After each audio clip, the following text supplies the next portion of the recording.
Hi, and welcome back to Half of Heidi. Obviously, my name is Heidi. Here are my stats. I'm 35, I'm 5'8", I'm 188 kilos or 417 pounds. I'm about 8 or 9 weeks, again, I've got to check the date, out from having a gastric sleeve surgery. So that's on November 8th. Yeah. Today's the 7th of September 2016. I wanted to talk in this video a bit about some of the stuff that I did today in organising what I needed to organise for the surgery, because there was some stuff that basically I had to organise. In Australia, where I am obviously, in Australia, if you don't have private hospital cover, you can pay for your surgery as what's called an uninsured patient. I'm in a situation where I'm an uninsured patient, and I've mentioned in some other videos as to why that's the case, that I was focusing on paying for other medical expenses for the last 10 years rather than putting aside, or paying, I should say rather, a hospital cover that I didn't actually need at the time. So either way, I'm now in the situation where I want to have the surgery. I don't have that amount in my savings account. And that amount I'll talk about in a bit. What I do have though is enough funds in my superannuation account that I can apply through Centrelink, which is Australia's human services department run by the government, to have an early release of my super funds to pay for the surgery. So a lot of what I did today was actually starting that process, because apparently it can take 6 to 8 weeks to have the super funds cleared and actually hit your bank account so that you can pay your bills. So to apply for early release of super funds, at the moment anyway, so as of September 2016, you apply through Centrelink using the MyGov account. So at the moment, you have a Centrelink online account and you have a MyGov account. And if you don't have either of them, obviously you have to register for them. You then have to link the two, and there's steps on the MyGov account on how to link the two.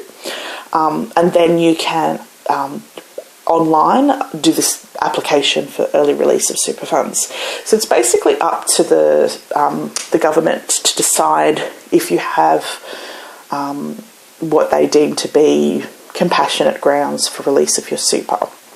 They will release super on the grounds of requiring medical treatment for a life-threatening illness, which morbid obesity is, hence its name morbid obesity. The chances of you dying are greatly increased. So to apply for that was actually really straightforward. Like the website itself was having all sorts of technical problems, which was very frustrating, but you know, what can you do? But the actual process was really quite straightforward. There were some things though that you have to have ahead of time ready to apply for it. So what I did need were 2 different forms, one filled out by the surgeon and one filled out by my GP. Both of those forms basically say that they've assessed me, they've decided, yes, I am super morbidly obese and that I have a whole host of medical problems, and that in their medical opinion I need to have this surgery, so the gastric sleeve surgery, and that it's not surgery that's available through the public healthcare system, which in Australia it's not. You have to pay for it yourself or through your hospital cover insurance. So you have to have those 2 forms, and you have to have a quote/invoice for how much you want to access from your super fund, so that you can't just say, I want to access $100,000, and they give you $100,000 out of your super fund when really you only needed X amount, you know. And you also need to have the details of your super fund. So you need to have the ABN and also the amount that you have in there as of today. So I just found like an old, well, not that old, I found a statement from my super fund. It was my quarterly statement, so to get that information. You submit that information. You can put some information in there, and like if there's somebody else that you want to be able to request information on your behalf. So I put my husband's details down so that if, I don't know, something happens and he needs to call them and talk to them on my behalf, he can. While I was looking at my super stuff, and again, this isn't for the case for everyone, I assume, I don't know, I'm not a financial expert. I have life insurance through my super fund, so I logged on to my super services, my online services, to check that I had like put all my husband's details in there in terms of beneficiaries and all that kind of stuff, just in case anything goes wrong with the surgery. My GP and surgeon have both said to me that the risk of dying now at this weight is much greater than the surgery. So it's not like, it's more likely that I'm going to die during the surgery. And in reality, the medical experts who will be performing the surgery are very, very qualified when it comes to how to deal with somebody of my size. So that's good. I put my mind at ease a little bit. But I just wanted to, you know, have my I's dotted and my T's crossed when it came to my life insurance. I didn't want to leave my poor husband in the lurch financially should something happen to me during the surgery. I wanted to actually read you what my surgeon wrote in his portion of the form about why I need to have the procedure, because this is kind of the typical language that they use. I just wanted to let other people know in case you're interested, because this is the kind of stuff that basically needs to be submitted as part of your claim, so to prove the compassionate grounds. So I'll try to skip over any of the personal information or personal identifying information. But basically, so this is a form to seek early release of part of my superannuation fund to contribute to the expense of an essential medical procedure. Heidi was referred to me at his clinic by my doctor on this date.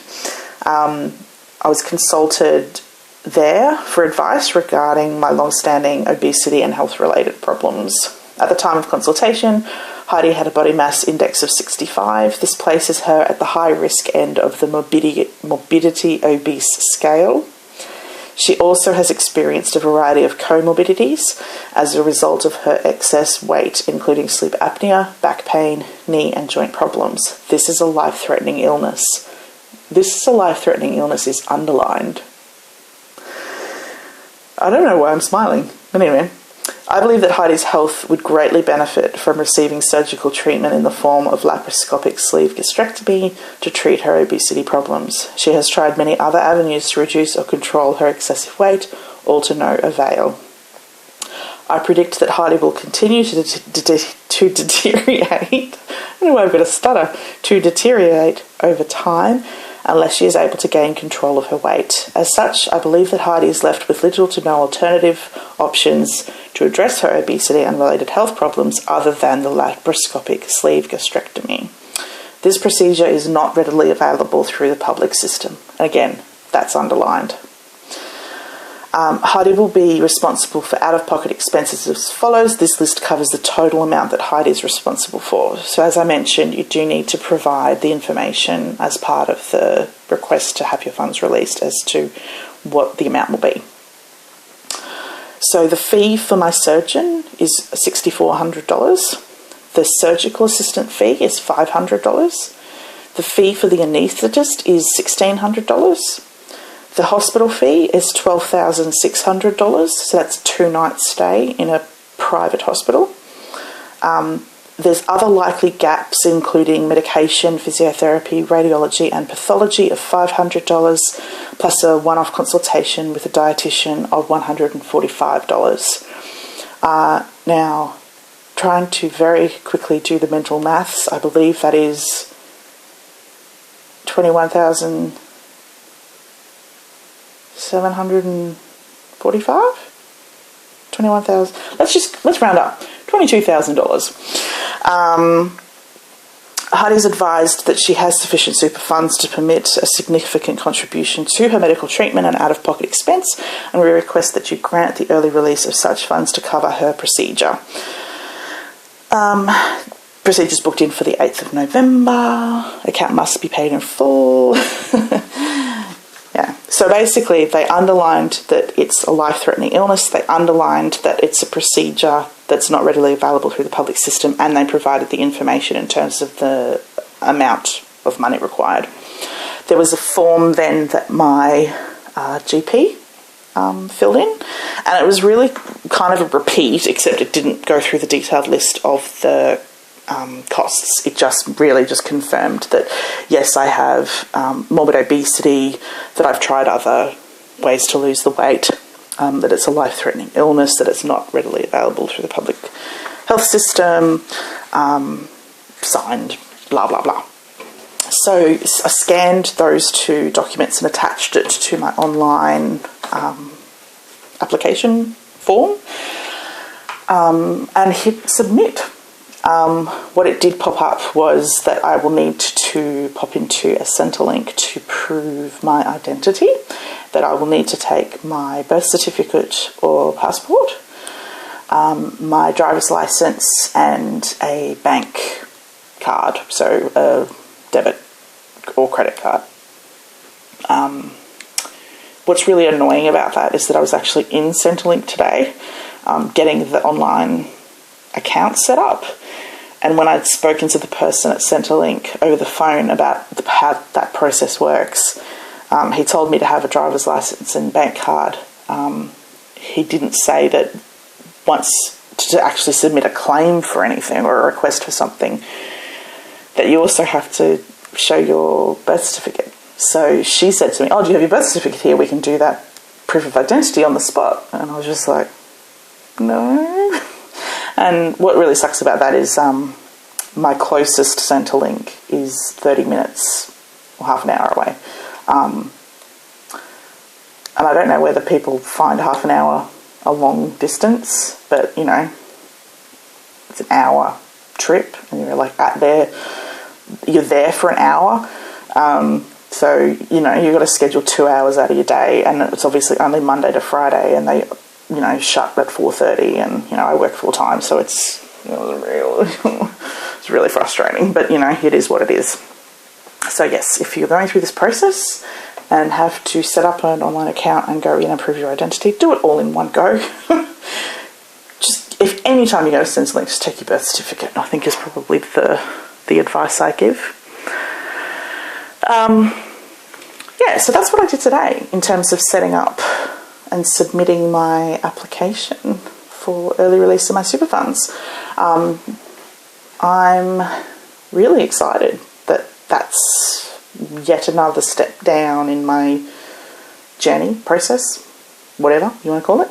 I'll let you know how that goes. I'm a little bit worried that two things. One, they'll come back and say that they're not going to release all of that amount. I do have a very small amount of money in my savings account. Well, to me, it's a very small amount. I am worried that they're going to say use that, and then we'll make up the rest in your super, as opposed to just releasing the full around about $22,000. The reason I'm worried about that is because the amount in my savings is my buffer. It's my security blanket. It's the emergency money for when you get a $2,500 vet bill because your fur baby got sick. It's some really important electrical thing died and I need to buy a new fridge. It's, you know, something happens with a car and we have some sort of payment. It's, you know, it's that money. That's the buffer money. So I really hope I don't have to put that money forward for that. But, you know, look, shit, whatever happens, happens. It's life, right? Ultimately, I want to have the surgery no matter what. It's nerve-wracking. I'll probably ring Centrelink in a couple of days and make sure they have everything they need from me and that there's nothing else that could potentially hold up the process of them reviewing and approving my form. But yeah, I'll keep you updated. I'll let you know how that goes. So yeah, that's all from me for this video. As always, if you want to reach out and have a chat with me, leave me a comment, want to talk to me one-on-one, really happy to do that. Any questions, any advice, definitely open to that. And yeah, I'll see you next time. Thanks for dropping in. Bye.